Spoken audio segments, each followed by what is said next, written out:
show you what it's all about. So what is IELTS all about? IELTS, what does it stand for? IELTS stands for International English Language Test System. Okay? International, high, English, E, L, language, T, test, S, system. That's the full meaning of IELTS. Okay? And it's an exam or it's a test that is used, that is taken, let me put it that way. It's an exam or a test that is taken by individuals who want to go and study or who want to go and work in any of these 4 countries: the United Kingdom, the United States of America, Canada, and Australia. So these 4 countries, if you want to go to these 4 countries to work or to study, you will most likely be required to do these tests. Okay, you'll be required to do the test. So the test basically is designed to assess your ability to communicate in English and to understand English, either in writing or in speech or by your speech. So that's what the exam is about. And it has a scoring system that ranges from band 1 to band 9. That is the scoring system. The highest score possible is band 9.0. The lowest score possible is band 1.0. Okay, so there are 4 modules. 4 things will be assessed when it comes to IELTS. Your listening ability will be assessed. So you're going to listen to some conversations and lectures, okay? During the listening part of the exam, you're going to listen to some conversations. You're going to listen to some people talk. And as you are listening to them, you will be answering some questions. That is what IELTS listening is all about. I'm going to talk about it later on. Reading, you are going to be answering some questions based on information, based on the information in some passages. So for reading, you are going to be given some passages to read, and then you answer some questions based on what you have read in the passages. That's IELTS reading. For IELTS writing, you are going to do 2 things. You are going to write an essay that should not be less than 250 words, and then you are going to write a letter or a report. If you are taking IELTS academic, you are going to write a report. If you are taking IELTS general, you are going to write a letter. That is writing. That is what you're going to do as part of writing. And then the 4th module that will be assessed is your speaking ability. So for speaking, you are going to be interviewed by an IELTS examiner. The IELTS examiner will ask you different types of questions about yourself, about what you do, about where you work, about where you live, ask about your views about different issues in society. And during the course of the conversation, the examiner would, get an idea of how good you are with speaking English. That recording will be, that conversation, that interview session will be recorded, and it will be sent to other examiners that will also assess you. So that is IELTS speaking. Okay. So all these 4 aspects have equal scores. Listening accounts for 25% of your score. Reading accounts for 25%. Writing accounts for 25%. And speaking accounts for what? 25%. So they are going to determine your score in all the 4 modules, determine the average, and then use that to determine your overall score. Okay. That is what it will happen. That's how your scores will be calculated. So this chart gives further detail about the modules, about the 4 modules. So for listening, the listening part of the test will run for about 20 to 30 minutes. Okay, you're going to get 40 questions to solve. 40 questions with, the 40 questions are divided into 4 sections. Each section contains 10 questions. Section 1 has 10 questions and it has 1 audio recording. Section 2 has 10 questions and he has 1 audio recording. Section 3 has 10 questions and he has 1 audio recording. Section 4 has 10 questions and he also has 1 audio. So overall, you are solving how many questions? 40 questions. So for you to get band 9.0 in IELTS listening, you must score 40 over 40 or 39 over 40. Okay, for you to get band 9.0 in IELTS listening. Okay, so I took my IELTS test and I got 9.0, band 9.0. That's what I got in my IELTS listening. Okay, and my job is to help you get to that point where you can also get a very high score.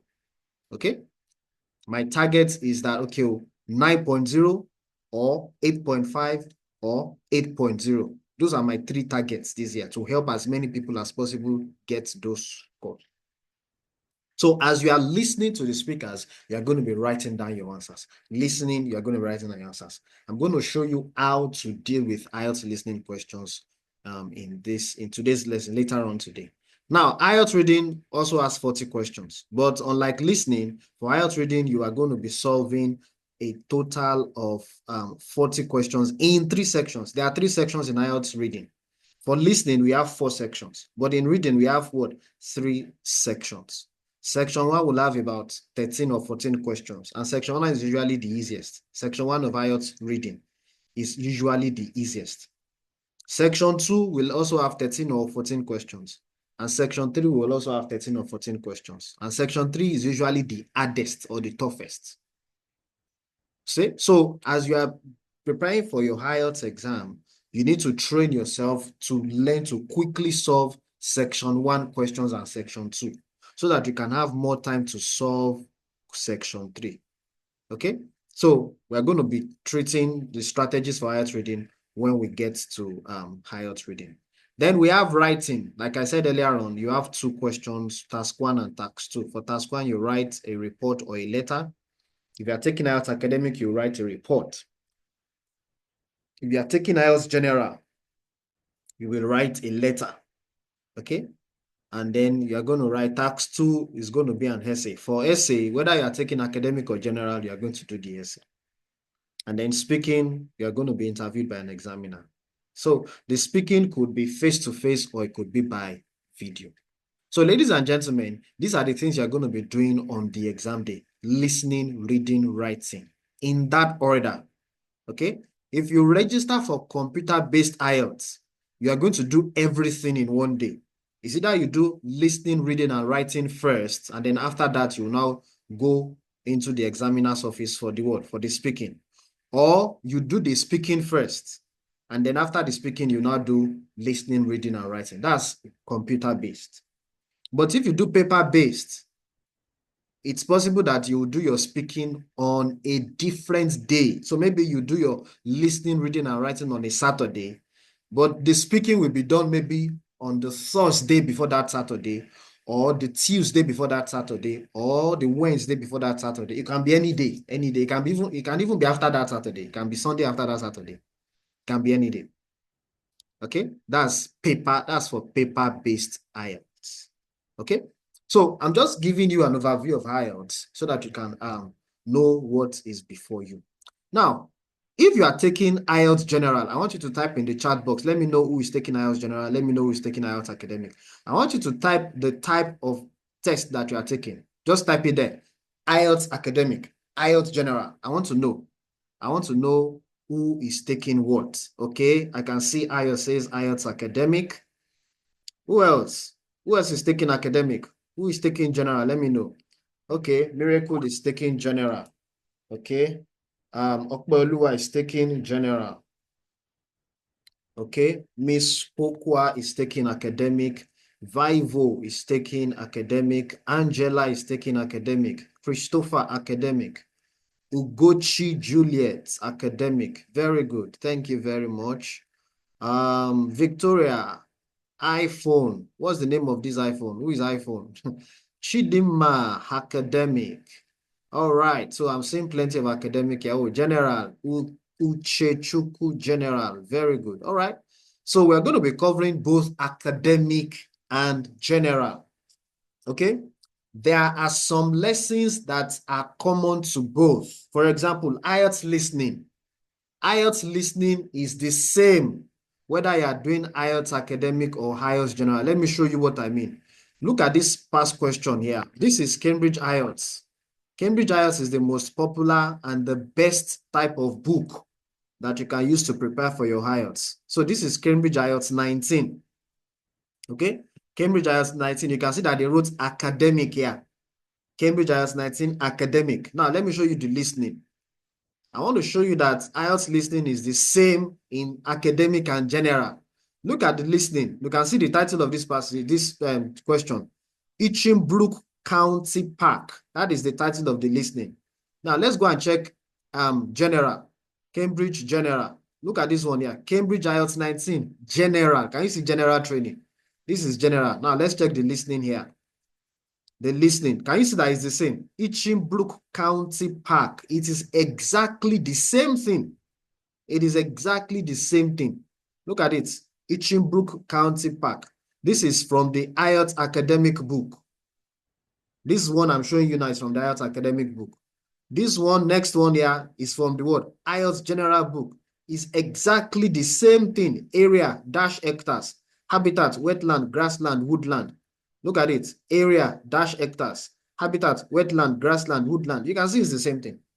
So anything we talk about when it comes to IELTS listening, you should pay attention to it, whether you are doing academic or general. It is exactly the same thing.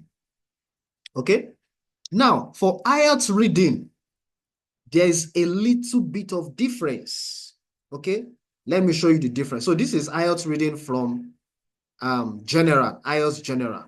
Now, let me show you IELTS reading in IELTS academic. Look at IELTS reading in IELTS academic. Look at this is section 1, or we call it passage 1 in IELTS academic. Look at passage 1 of IELTS academic. You can see the passage. You can see that it's long. You see that the passage is long for IELTS academic. The passage 1 is long, and then you're going to have 13 questions. Question 1 to 7, and then 8 to 13. That's for what? IELTS academic. But for IELTS general, the passage will be short. Look at the passage for IELTS general here. You can see the passage is just one page. Just this one page. And then you have question 1 to 7. That's it. And then you now have another passage, another short passage. And then you have question 8 to 14. That's IELTS general. So what are we seeing here? Let me type it out for you. For IELTS general, section 1 will have 2 short passages, and each passage will have 6 or 7 or 8 questions connected to it. For IELTS academic, section 1 will have 1 long passage with 13 or 14 questions connected to it. That is the first thing I want you to note, okay? When it comes to what? IELTS academic and IELTS general. So IELTS academic, the passages are longer. But IELTS general, the passages are shorter, especially the passages in section 1 and section 2.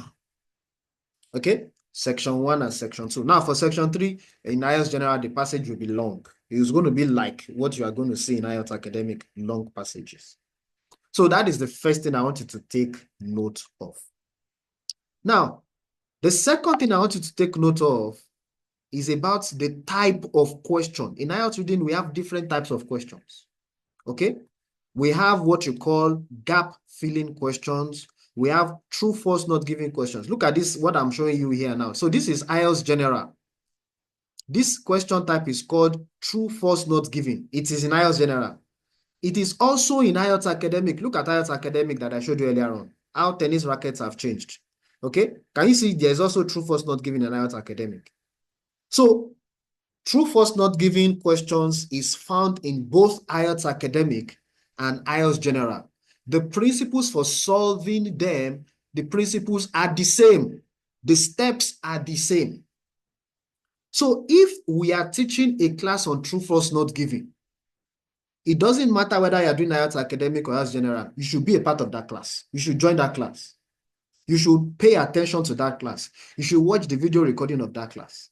If I post a link to a quiz on true, false, not given, whether you are doing academic or you are doing general, you should go and practice that thing because it's going to help you. It's going to help you. The question types are the same, whether you are doing academic or general. It's just that the passages will be different. The passage in general is not the same as the passage in what? Academic. I hope you are getting my point. If you are getting my point, I want you to drop in the Zoom chat. Type in the Zoom chat, yes, I am getting your point. And if you have any question at any point, feel free to type your question. Feel free to type your question. I will address the question. If I cannot address the question immediately, I will address it at the end. So this, thank you. I can see your feedback. Thank you, Linda. Thank you, Okwelua. Thank you, Victoria. Good. So you must pay attention. The questions are this, the question types are the same. True, false, not given is found in both academic and general. Gap filling is found in both academic and general. Matching information question. Let me show you matching information. So this is gap filling in academic. Let me show you gap filling in IELTS general. See gap filling in IELTS general. Or sometimes we call it sentence completion. You see it in IELTS general, you see it in IELTS academic. Okay? Then we have what you call matching information. See matching information here. This question type is called matching information. You find matching information in academic and general. Okay? Matching information is also found in IELTS general. So we are going to treat that. Now, there's one question type that you will see in IELTS general that you not see in IELTS academic. We call it matching statements. This one I'm showing you now. Look at it. It says, for which review are the following statements true? We call this question type matching statements. It is only found in IELTS general. It is not, they don't ask it in IELTS academic. So we're going to teach this one separately. There's a lesson for what? Matching statement questions. So if you are doing IELTS general, don't miss that class. If you are doing IELTS academic, you can also join us. Why? Because during every class that we teach, you are going to learn, your vocabulary will improve. So whether you're doing academic or general, you must try and participate in every class so that your vocabulary can improve. Because IELTS test is about what? It's about vocabulary. It's about vocabulary. Let me give you a gist here. There are about 300,000 English words. About 300,000 English words. Now, for you to get band 7.5 and above, you must be familiar with, in fact, let me even ask, out of the 300,000 English words, how many do you think you must be familiar with to get band 7.5? Who can tell me? How many must you be familiar with to get band 7.5? I want you to just guess. Let me see what you guys will come up with. How many must you be familiar with? Just give me a figure. How many do you think somebody should be familiar with to get band 7.5? To get band 7.5, how many do you think somebody should be familiar with? Like how many? Like how many? Okay, somebody says 250,000. Okay, another person says 200,000. Somebody says 270,000. You don't finish now. What is now remaining? No. Somebody says 100. No, now 100 is not possible now. 100 words, that's not possible. 1,000, well, not really. 1,000 is too small. 200, not impossible. For you to get band 7.5, let me give you the answer. For you to get band 7.5 in IELTS, you must be familiar with 50,000 to 70,000 words. You can see it's actually not really many. It's not even up to 100,000. 50,000 to 70,000 words. Okay? Now, if you have passed through secondary school, let me give you another hint. If you have passed through secondary school and you were taught in English, okay, and you have gone through tertiary institution, maybe you did a BSc degree, bachelor's degree, or you did a diploma program, and you have completed it, it's very likely that your knowledge of English words that you are familiar with as you are seated there in your room, in your office, or wherever you are, your knowledge of English words should be around 30,000 to 45,000 words. That's how much English words you have in your brain as I'm talking to you now. That's the quantity of English, that's the number of English words you have in your brain. So the objective of this training is to what? Is to boost it and increase it further. That's why you must always participate in every class, because we are going to be saying a lot of things. And as you are hearing these things, you are going to be hearing new words. That's number one. Number two, you are going to be hearing the way we use those words. You're going to hear the way I use some words. My other assistants that will take some of this class, you're going to hear the way they will use some of those words. And as they use those words, your vocabulary will become what? It will become richer. And you'll become better prepared to what? To excel in your IELTS test. Okay? So feel free to join every class. Okay? Feel free to do what? To join. Don't say that because you are doing academic, you will not join the class that they are teaching on IELTS General. No, no, no, no. Don't say that because you are doing IELTS General, you will not join the class that they are teaching on IELTS Academic. No, join every class. Okay? What you may now decide not to do is, okay, maybe when it comes to the IELTS reading tests. For the IELTS reading test that we're going to be giving you, there will be some specific tests for IELTS Academic. There will be some specific tests for IELTS General. For those ones, you can decide that, okay, I'm going to stick to my own type of question. If you are doing IELTS General, practice the IELTS General tests. If you are doing IELTS Academic, practice the IELTS Academic tests. Hope you get my gist now. So please, all these basic things that I'm sharing and explaining to you, I want us to keep those things in mind. So all the question types will be taught. We are going to teach you all the question types, gap filling questions, matching information questions, matching heading questions. Okay, this one is matching heading questions. We have what they call matching features or matching names. Okay, we have what you call, this one is called fixed gap filling question. This question I'm showing you on the screen now, I call it fixed gap filling questions. Then we have multiple choice questions. All those things will be addressed when we get to IELTS reading. Okay, I hope you understand my gist. So, ladies and gentlemen, that is just a quick overview, a brief overview of what? Of IELTS. Okay, now let us move to the second thing, the second aspect of today's lesson. We want to look at IELTS listening.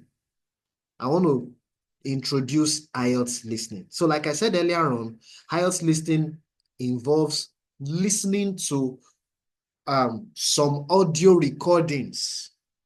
And as you are listening to the speaker, you are expected to answer some questions. So as they are talking, what should you be doing?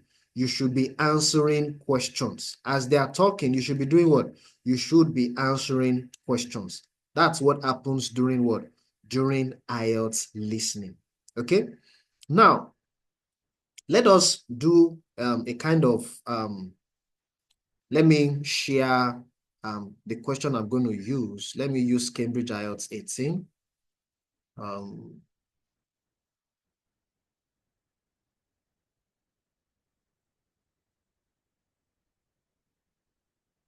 So this is Cambridge IELTS 18, ladies and gentlemen. We're going to practice IELTS listening from this place. So what there are 6 major techniques. Okay? 6 techniques that you need to be familiar with, or 6 strategies. 6 strategies for success in IELTS listening. 6 strategies for success in IELTS listening. 6 strategies for what? For success in IELTS listening.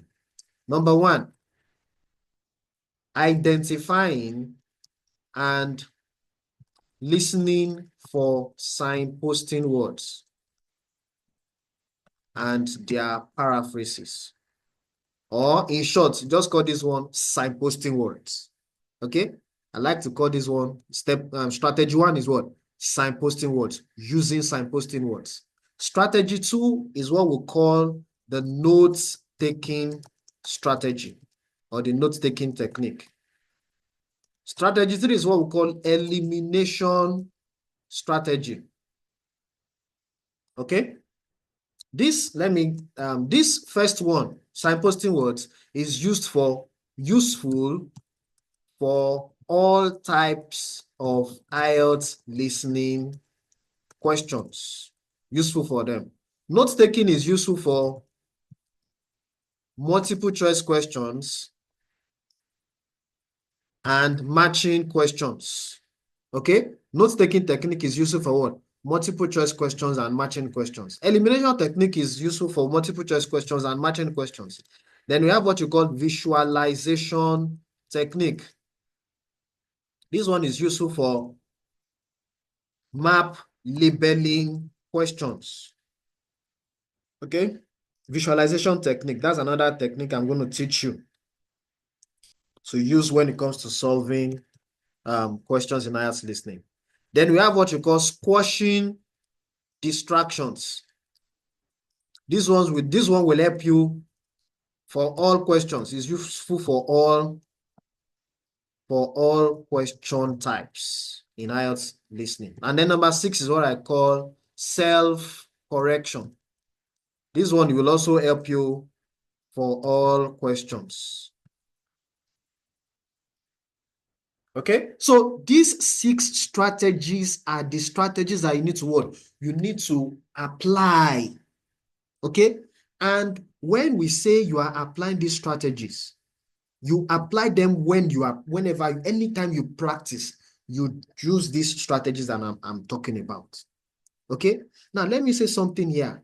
As you prepare for this exam, have it in your mind that you're going to do a lot of practice. A lot of practice. And when you practice, you must practice using the strategies that we are teaching you. Don't just practice anyhow. Apply these strategies that we are teaching you. You understand now? So that you can get used to these strategies, and then on the exam day, you are just going to what? You are going to apply those strategies. Okay? And this is what you are going to do. As part of this training, you are expected to solve a minimum of 60 full listening tests. A minimum of what? 60. A minimum of what? 60. We are going to be posting links to listening exercises every day in our WhatsApp group. Every day for the next 60 days. Every day for the next 60 days. Actually, I am going to be posting 2 listening links every day. 2. So that means for 60 days, how many are you going to be seeing? You're going to be seeing a total of 120. But I'm not saying you should do all the 120. I'm saying that you should do a minimum of what? 60. You understand? If you do those 60 and you follow the strategies I'm teaching you, you apply these 6 strategies, I guarantee you that your score in IELTS listening will not be less than 8.0. It's 100% guaranteed. 100% guaranteed. Okay, so ladies and gentlemen, I believe you have written down these 6 strategies. If you have not written them down, just snapshot these things on your phone, because I'm going to clean it off now. Just take a snapshot, okay? Take a snapshot, and then we're going to move on. So let's move on to the next thing now. Now, so I said that what? There are 6 strategies, and the first strategy that you need to learn to use is what we call signposting words. So what are signposting words? Now, let me tell you what signposting words are. Let me type out what signposting words are. Signposting words are basically words on the question paper that the speakers will mention. Okay? Let me write it out here. Signposting words are words on the question paper that the speaker will mention. And once they mention those words,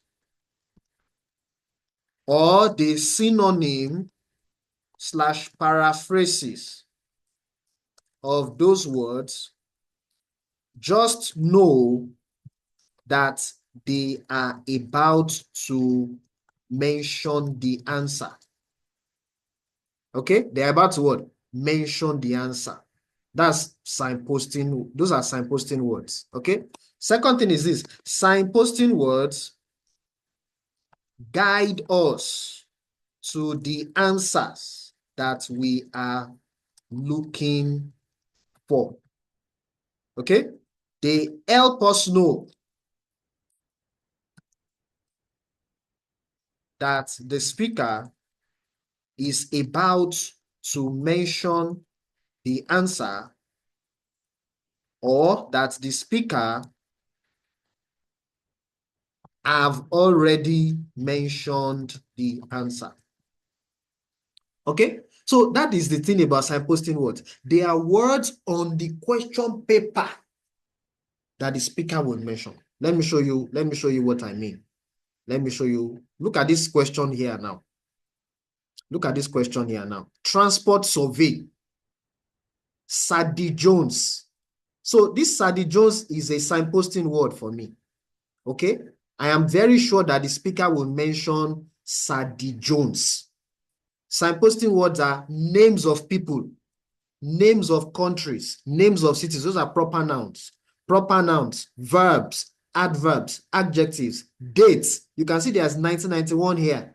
I am 100% sure that the speaker will mention 1991. Once the speaker mentions 1991, I know that the next thing that they are likely to say is the answer for question 1. They will mention the postcode. Postcode is usually a digit. They will mention they will state a digit. So these two words are my signposting words. I will listen for them, and as I'm hearing them, I will be paying extra attention. So that what the speaker mentions the postcode, I know that the speaker will mention what? Sadie Jones. The speakers will mention what? 1991. Those are signposting words for me. Again, what did I say? Signposting words are nouns, especially proper nouns. Okay? Sadie Jones, capital S, capital J. That's the name of somebody. So it's a proper noun. The speakers will mention this name. 1991, they mentioned it. So once they mention 1991, I know that the next thing they will talk about is postcode. And then I will listen and I will write out my answer. Then after writing that, I continue listening. Traveling by bus. Traveling is a very important signposting word there. Once I hear traveling by bus, I know that they're about to mention number 2, answer to number 2. Dates of the bus journey. Dates. They will mention a date. July 5, August 6. Or maybe they will say Tuesday, next Tuesday or so. I don't know. Once I hear dates, once I hear traveling by bus, I know that what? The answer to number 2 is about to show up. Those are what? Signposting words. So signposting words are words on this question paper that the speakers will mention. Is it that the speaker will mention the exact word, or they will mention the paraphrase of those words? For example, dates, bus journey. The speaker may not use this exact word. They may use the day that the bus is traveling is, if they say the day that the bus is traveling, it's the same thing as what? Date of bus journey. They've just done paraphrasing for us. They just use different words. Paraphrasing means what? You are using different words to convey the same information. You are using what? You are using different words to do what? To convey the same information. Okay? Look at this. Reason for trip. How can I say reason for trip? Another way to say is what? Why are you traveling? Maybe one of them will say, so tell me, Charles, why are you traveling? Once I hear that, I know that what? That's reason for trip. They are about to mention the answer to number 3. Signposting words. So I hope you get my point about signposting words now. So what I'm going to do now is that I'm going to play the audio recording for this particular set of questions. Okay? And then we're going to answer it together. I'm going to do 2. I'll try and solve 2. And then you are going to solve 3. Okay? So I want you to listen closely. I want you to listen closely and then follow as we solve. So, IELTS listening test. You will hear a number of different recordings and you will have to answer questions on what you hear. Okay. There will be time for you to read the instructions and questions and you will have a chance to check your work. Okay. All the recordings will be played once only. Can you hear what the man is saying? All the recording will be played once only. Did you hear that part? Can you hear what the white man, let me say white man. Can you hear what the white man is saying? Let me be sure you are hearing the recording I'm playing from here. If you are hearing, let me see. Type in the Zoom chat that you are hearing. Okay. All right. Thank you very much. So I'm going to play that recording. I'll continue the recording now. So I want you to just listen closely. Okay. And then as they are playing, I'll be pausing and making one or two comments. So let's continue. The test is 4 parts. Okay. At the end of the test, you will be given 10 minutes to transfer your answers to an answer sheet. Now turn to part 1. On to part 1. So this is our part 1. Part 1. You can see they wrote part 1 here. The woman who is doing a survey on transport. Okay. First, you have some time to look at questions 1 to 5. Okay. It says you have some time to look at questions 1 to 5, and then they will not be quiet. So you see, during that period, they will say, first, you have some time to look at questions 1 to 5. During that period, your duty is to look at your question paper and identify signposting words. Okay? During that 30-second period, when they will not say anything in the audio recording, go scan through the question paper and do what? Identify signposting words. That's maximizing your time. Don't just be thinking about something else. No, practice doing this thing now. Anytime you practice IELTS listening, remember I said it earlier on. Signposting word is the first technique. The audio recording will start anytime soon now. Okay? And then we'll continue. Listen carefully and answer questions 1 to 5. All right. Answer questions 1 to 5. Excuse me, would you mind if I asked you some questions? Okay. We're doing a survey on transport. Yes, that's okay. First of all, can I take your name? Yes, it's Sadie Jones. Can you see? Can you see that that lady has mentioned this word, this signposting word? Sadie Jones. She pronounced it Sadie Jones. The man said, can I take your name? Can you see that they are using words on the question paper? As they are mentioning those things, your eyes should be following. Your eyes should be looking at what they are saying on the question paper. Okay, let's go on. Thanks very much. Now, And could I have your date of birth? can you see? Date of birth. Can you see what they wrote here? Date of birth. Instead, they wrote year, but that man said date of birth. Let's continue. Just the year will do, actually. Just the year will do. Just the year. Is that all right? Yes, that's fine. It's 1991. 1991. So, She mentions next, it. your postcode, please. Postcode. It's DW30 Okay. 7YZ. Great, thanks. Thank you. Is that in Wells? So she said what? She has mentioned our answer for number 1. That woman pronounced, she gave him the postcode. W30 7YZ. Great, thanks. Is that in Wells? No, Okay. it's actually in Harborne. Wells isn't far from there, though. I really like that area. My grandmother lived there when I was a kid. Okay, they are Yeah. talking about different things. Right, so now I want to ask you some questions about how you travelled here today. How you traveled, Did okay? you use public transport? Yes, I came by bus. Bus, Okay, can you see? and that I came by bus. Now, I want you to notice something here. That man said, did you use public transport? The woman said, yes, I came by bus. What does that tell you? That tells you that with these native speakers, anytime they say the word public transport, it is the same thing as saying what? Bus. In my own part of Nigeria, anytime you say public transport, it could be bus, it could be taxi, and it could be bike. In fact, there's one they call, I don't know, okay, tricycle, yes. There's one they call tricycle. All those things are what? Public transport in our own part of the country. So whenever you are doing IELTS and you hear public transport, don't just start thinking of tricycle. Some countries, these countries, they don't probably use tricycle. The most common form of public transport in US, Canada, UK, and Australia is what? Bus. That's the most common form of public transport. Can you see paraphrasing? So I'm teaching you paraphrasing now. Let's go on. So that woman said she came by bus. Let's go on. today. It's the 24th of April, isn't it? Isn't it by bus? Okay, and that Did you use public transport? Okay. Yes, Okay. I came by bus. Okay. Okay, and that was today. That was It's today. the 24th of April, isn't it? 24th. Isn't it the 25th? Hmm. No, actually, you're right. 24th April. And what was the reason for your trip today? Now, I want you to notice something that happened here. That man said, you came today. It is the 24th of April.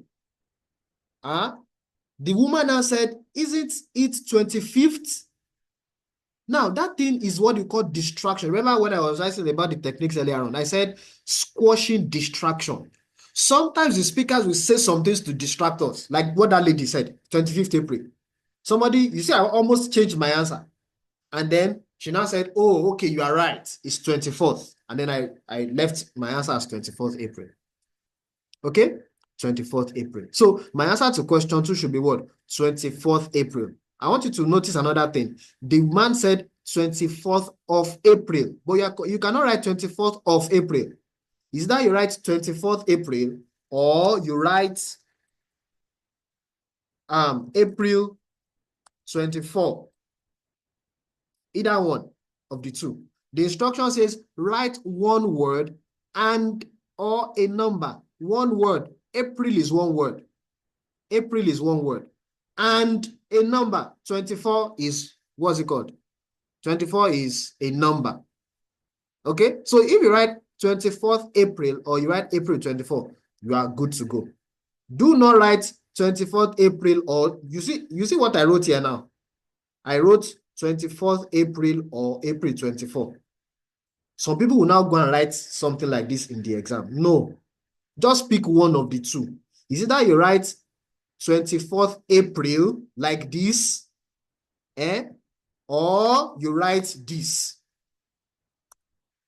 Okay? This is the second alternative. Okay? Don't go and be writing or in your question, in your answer sheets. That's a sign of a student that doesn't know what he or she is doing. You should know what you are doing. Okay? Pick one of the two. Don't write two answers. Pick one of the two. So, ladies and gentlemen, I've solved two questions. I will play the audio. Okay? I will play the audio and you are going to solve the remaining question 3 to 7. Okay? Hey, I can see you've got some shopping with you. Yes, Do you use public transport? yes, I came by bus. Okay. Okay, and that was today. It's the 24th of April, isn't it? Isn't it the 25th? No, actually, you're right. And what was the reason for your trip today? I can see you've got some shopping with you. Yes, I did some shopping, but the main reason I came here was to go to the dentist. That's not much fun. Hope it was nothing serious. No, it was just a checkup. It's fine. Good. Do you normally travel by bus into the city centre? Yes, I stopped driving in ages ago because parking was so difficult to find, and it cost so much. I see. The bus is much more convenient too. It only takes about 30 minutes. That's good. So where did you start your journey? At the bus stop on Claxby Street. Is that Claxby? That's right. Okay, ladies and gentlemen, do you have your answer? Let me see. I want you to drop your answer in the chat box. The speakers have mentioned the answers to question 3, question 4, and question 5. I want you to drop the answer in your chat box, in the Zoom chat box. Post your answer in the Zoom chat box. Let me see. Post your answer for number 3, number 4, and number 5. Okay, I can see somebody's answer. Dentist, parking, class P. Okay, that's Chineye. Thank you very much. Titilayo says dentist for number 1. Okay, what of number 2? No, it's not number 1. No, please number correctly. Oh. I've done number 1. No. I just finished marking somebody's paper today. And the person, because of poor numbering, the person lost 6 marks. When I mark people's mock, I mark like a strict examiner. That person lost 6 marks because of wrong numbering. So please number correctly. Whenever you are practicing, always use the correct numbering that you saw on the question paper. Use the exact numbering that you are seeing on the question paper. Okay, so number 3, 4, and 5 is what we are writing. Number 3, 4, and 5. Okay, so I'm seeing that a number of people did not get number 5. Okay, you'll notice that number 5, the lady spelled it. Is it the lady or the guy? One of them spelled it. One of them spelled it out. All right, let me type out my own answers. These are my answers: dentist, parking, and class B. Dentist, parking, and what? Class B. Number 1 is DW37YZ. And then number 2 is April 24. So these are my answers. So what I'm going to do now, let's go and check the answer at the back of the book and see whether our answers are correct. Let's see whether our answers are correct. And then you check your own answer to and see whether your own answers are correct. So this is test 1. Test 1. Test 1. Listening test 1.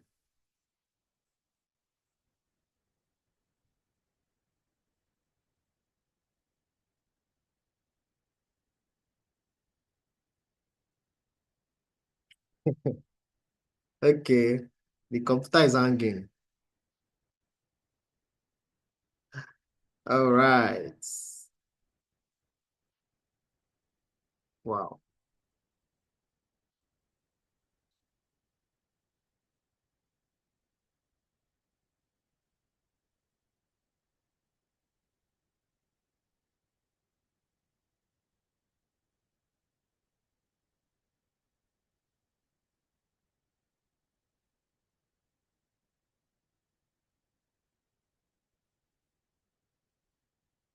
All right. Test 1. Can you see test 1 here? So these are the answers. DW37YZ. Can you see? Number 1 is correct. Number 2, 24th April. Okay, so April 24 is also correct. 24th April or April 24. You see this thing in brackets. It means that it is not compulsory. Anything that you see in brackets in IELTS reading or IELTS listening, that thing is not compulsory. So if somebody writes 24 April, the person is right. If somebody writes 24th April, the person is also right. Number 3, dentist. Number 4, parking, P-A-R-K-I-N-G. Number 5, can you see the spelling of class B? Let me magnify it so that you will see this thing very well. See the spelling of class B. Can you see? C-L-A-X-B-Y. That is the spelling. That is what the man spelled out when they were talking. So you see the way I've used signposting words in the on the question paper. And signposting words from what the speakers were saying, I used them to what? To track my answer. And that's what you practice doing anytime you are solving your what? Your IELTS listening questions. Take the time to read through the question, to scan through the question, to identify what? To identify signposting words. Do that before the audio recording starts. Okay? And then once the audio recording starts, listen for those signposting words or listen for the paraphrases of those signposting words and use them to track down your word, to track down your answer. Okay? So ladies and gentlemen, I'm going to pause here for today. Okay? So what we have done basically today is to introduce, okay, give us an overview of what happens during IELTS, and to give us an overview of what happens during what? IELTS listening. And I've explained, I've shown you how to solve gap filling questions in IELTS listening using what? Using signposting words. Okay?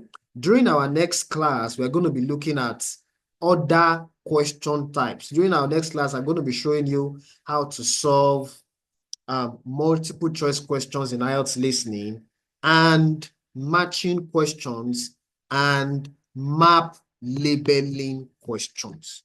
Those are the things we're going to be looking at during our next class.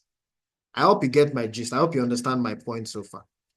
Okay? Any question? Let me see. Any question? Somebody is posting a question here. If you have any question, please drop your question in the Zoom chat. I'm going to attend to it.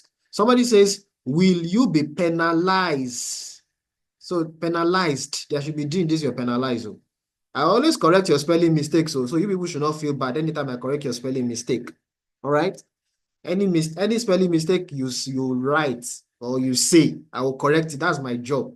So, coach, will you be penalized for wrong spelling? Yes, capital yes. You will be penalized for wrong spelling. So, always spell correctly. If you write Clarksy instead of Clarksby, you are going to lose marks. As a matter of fact, let me show you something again here. In terms of spelling, if you write Claxby, you are going to lose marks because this is not the way to spell proper nouns. When you spell proper nouns, you must start with capital C. You must start the first alphabet, the first letter should be capital. Clarksby, it should be like this. It's just like writing your own name. Somebody wants to write your name. Your name is Florence. Somebody now says Florence. Will you not be angry at that person? You must use capital F because it's a proper noun. Capital F for Florence. Okay? Nigeria, capital N. Ghana, capital G. Tanzania, capital T. Those are proper nouns. Don't write small letter C for proper nouns. Proper nouns refers to what? Names of people, names of countries, names of cities, names of villages, names of organizations, like Globacom is an organization. Dangote Cement. Dangote is an organization. Of course, Dangote is the name of a person too. Dell is the name of an organization. Okay, you write it, you start it with capital letter. So is either you write Clarksby or you write all your answers in capital. Write all your answers in capital. Some people will say, okay, can we write everything in capital? Yes, you can. It's allowed. For IELTS reading and IELTS listening, you can write all your answers in capital. So please, always spell correctly. Okay? And after writing your answers, take the time to go through what you have written to make sure that your spellings are correct. Okay? That's part of self-correction. You must go through what you have written. Before you submit, go through what you have written to make sure that your spellings are correct. Okay? Any other question? Any other question? Okay, if there are no questions, I'm going to wrap it up on that note. So if you have any question, you can post it in the WhatsApp chat later. I'm going to attend to the question as soon as I can. So like I promised, like I said, we're going to be practicing IELTS listening every day. So we're going to start today. I'm going to drop a link or 2 links. Like I said, I will be posting 2 every day. I will post 2 links for IELTS listening in the group today. And then we're going to continue like that for the next 60 days. Every day, there must be something for us to do as regards IELTS listening. When we get to IELTS reading too, there will be some exercises for us to do every day for IELTS reading. Okay? And then IELTS writing too. There will be some exercises. But for IELTS writing, we are not going to be doing exercises every day. Maybe twice a week or 3 times a week. Okay? So, ladies and gentlemen, thank you very much for joining us in this masterclass series. I believe that you are going to get the best out of this class. And when the time comes for you to take your exam, you are going to pass and you are going to come out in flying colors. Enjoy the rest of your day.